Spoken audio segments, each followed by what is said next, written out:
மரியாதைக்குரிய எங்கள் அண்ணன் நம்ம அண்ணன் கே.எஸ். அண்ணன் அவர்கள் மற்றும் ஈரோடு மாநகர மாவட்ட செயலாளர்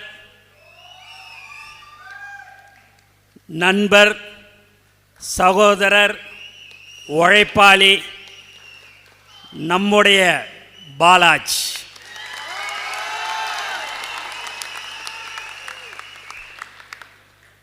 ஈரோடு கிழக்கு மாவட்ட செயலாளர் சகோதரர் வெங்கடேஷ்,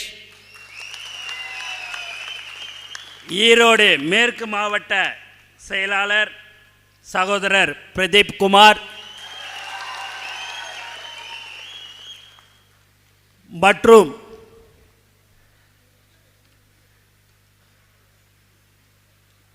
திருப்பூர் மாநகர மாவட்ட செயலாளர் பாலமுருகன் மற்றும் பாலாஜி சொன்னது போல விசுவாசத்துக்கு பெயர் பெற்ற சகோதரி சத்யபாமா மற்றும் பாலாஜியுடைய அப்பா அக்கீமுடைய அப்பா மற்றும் தளபதி நெஞ்சில் குடியிருக்கும் தோழர்களே, தாய்மார்களே, உங்கள் அனைவருக்கும் என்னுடைய முதற்கண் வணக்கத்தை தெரிவித்துக் கொள்கிறேன். 18ஆம் தேதி தலைவர் அவர்கள் உங்களை சந்திக்க நேரடியாக வர இருக்கிறார். எப்பயுமே எல்லா மாவட்டத்துக்கும் நான் தமிழ்நாட்டு முழுக்க எல்லா மாவட்டத்துக்கும் போயிருக்கிறேன். ஆனால் இங்கே மட்டும் வந்தேன்னா ஒரு தனி சந்தோஷம், ஒரு தனி புத்துணர்ச்சி. ஏன் அப்படின்னு சொன்னால், தலைவருடைய ரசிகர் மன்றம் முதல்ல ஆரம்பித்த மாவட்டம் ஈரோடு மாவட்டம். மேலும் நம்மளுடைய கொள்கை தலைவர் பெரியார் பிறந்த மண்ணு ஈரோடு மாவட்டம். 2 பெருந்தலைவர்களோடு இருந்துட்டு இன்னைக்கு 2024 கண்டிப்பாக தமிழக வெற்றி கழகத்தின் தலைவர் அவர்களை முதலமைச்சராக அமர வைப்பதற்கு நான் இருக்கிறேன் என்று இந்த மண்ணின் சொந்தக்காரர் அண்ணன் கே.எஸ். அவர்கள் ரொம்பவே உண்மையாகவே ரொம்ப சந்தோஷமா இருக்குது. இந்த ஈரோடு மாவட்டத்தில் வரும்போதெல்லாம் எனக்கு ஒரு புத்துணர்ச்சி இருக்குதுன்னு நான் சொன்னேன் இல்லைங்களா? அதுக்கு இன்னும் நல்லாவே புத்துணர்ச்சி இருக்கிறதுனா அண்ணன் கே.எஸ். அண்ணன் வந்திருக்கிறாரு. 50 வருடமாக அவருடைய அரசியல் பயணம். நானும் ஒரு சட்டமன்ற உறுப்பினராக இருக்கிறேன். ஒரு சின்ன ஊரில் ஒரு சின்ன தொகுதியில் நான் ஒரு 10 நாளைக்கு முன்னாடியே அந்த சட்டமன்ற உறுப்பினர் பதவியை நான் ராஜினாமா செய்யும் போது எனக்கு அப்பேற்பட்ட ஒரு கஷ்டம்.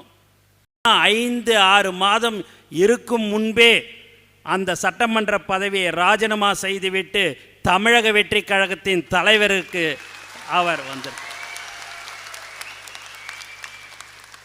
அண்ணா, இன்னைக்கு நான் உங்களுக்கு தெளிவாக சொல்கிறேன்னு, நீங்கள் என்ன சொல்கிறீங்களோ, எங்கள் தலைவர் தளபதி என்ன சொல்கிறாரோ, நீங்கள் என்ன சொல்கிறீர்களோ அதுபடி நாங்கள் எல்லோரும் செயல்படுவோம். எங்களை தலைவர் எங்களை அப்படி தானே வழி நடத்தியிருக்கிறாரு. ஒருத்தவங்க யார் நம்பி வராங்களோ கடைசி வரைக்கும் கைவிட மாட்டோம் என்பதை தெளிவாக சொல்கிறேன். எங்களை முழுமையாக நீங்கள் எங்களை ஏற்றுக்கினீங்கன்றது எனக்கு எப்படி தெரியுது அப்படின்னா, எங்களுடைய தமிழக வெற்றி கழக தோழர்களை ரொம்ப சீக்கிரமாக அரவணைத்து கொண்ட ஒரு உண்மையான அண்ணன் கே.எஸ்ன்றதை தெரிவிச்சுக்கிறேன். நான் அவர் முன்னாடி இப்படி பேசுனா கை தட்டுவாங்க போவாங்கன்னெலாம் சொல்லலைங்க. அந்த மாதிரி எங்களை வழி நடத்தவில்லை நம் தலைவர் தளபதி. உண்மையாக நாங்கள் உங்களுடன் எப்போதும் இருந்து கொண்டு இருப்போம். அதே போல் உங்களுடன் நீங்கள் மற்ற கட்சியிலேருந்து உங்கள் கூட வந்து சேர்ந்துருக்கிறாங்க. அவங்களுக்கு உண்டான மரியாதையை நாங்கள் உங்களுக்கு எப்படி கொடுக்கிறோமோ அதே அளவிற்கு நாங்கள் கொடுப்போம் என்பதையும் இந்த நேரத்தில் தெரிவிச்சுக்கிறோம்.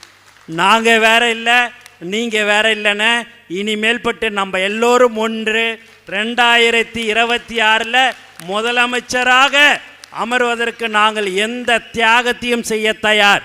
ஏன்னா மக்கள் நமக்கு ஓட்டு போடுறதுக்கு தயாராக இருக்கிறாங்க. நம்மளை எதிர்க்கிறவங்க யார் என்று சொன்னால் அரசியல்வாதிகள் தான் நம்மளை எதிர்க்கிறார்களே. அந்த அரசியல்வாதி வீட்டில் இருக்கிற தாய்மார்கள் கூட நம்ம தலைவர் தளபதிக்கு தான் ஓட்டு போடுவாங்க. வேறையா அது எங்கே நீங்கள் போனீங்கனாலும் சரி. என் கூட ஒரு முக்கியமான ஒரு கட்சியை சேர்ந்தவர் ஒரு கோயிலில் 2 பொண்ணு அவங்களுடைய மனைவியோட என் கூட ஒரு செல்ஃபி ஃபோட்டோ எடுத்தார். இதில் என்ன ஒரு கொடுமை தெரியுங்களா? இப்போ நான் ப்ரெசண்ட் கவுன்சிலராக நான் இருக்கிறேன். ஆனால் என் மனைவியும் என் 2 பொண்ணும் கண்டிப்பாக இந்த தடவை தலைவர் தளபதிக்கு தான் ஓட்டு போடுவேன்னு சொல்லிச்சு. நானே உங்களை அந்த ஃபோட்டோவை நான் எடுக்க வேண்டிய சூழ்நிலை எனக்கு வந்துடுச்சுன்னாங்க. ஏன்னா ஒரு உண்மையான தலைவரை ரொம்ப நாள் கழித்து ஒரு பெரிய பெரிய தலைவரை பார்த்த தமிழ்நாடு ஒரு உண்மையான தலைவர் நமக்கு கிடைத்து விட்டார் என்று இளைஞர்களுடைய எழுச்சி நாயகனாக தலைவர் தளபதி இருக்கிறார். ஆகவே நாம் எல்லோரும் உழைக்க வேண்டும், ஒற்றுமையாக இருந்து நாம் செயல்பட வேண்டும் என்று இந்த நேரத்தில் நான் உங்களுக்கு தெரிவிச்சுக்கிறேன்.